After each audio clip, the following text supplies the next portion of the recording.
না সে রবের বান্দা? আপনার এত টেনশন কিসের? কেন ভাবছেন? একটু রবের দিকে চলে আসেন না, বাদশাহী আপনি করতে পারবেন।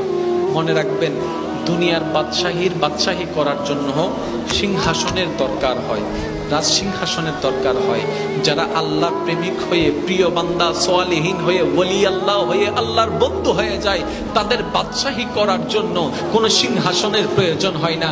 যেখানে কদম রাখে সেখানেই ওনারা বাদশাহিত্ব করতে পারছে।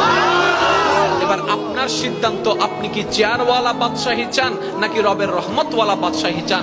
যার যারটা শেষ বলার দরকার নাই ভাইয়েরা, নিজের মনকে বলুন, নিজের মনকে বুঝতেন। কারণ আপনি সবার সাথে বাটপারি করতে পারবেন, নিজের সাথে কখনো বাটপারি করতে পারবেন না। সবার সামনে আপনি হাসির মধ্যে, কান্নার মধ্যে হাসির অভিনয় করতে পারবেন, নিজের সাথে কখনো অভিনয় করতে পারবেন না।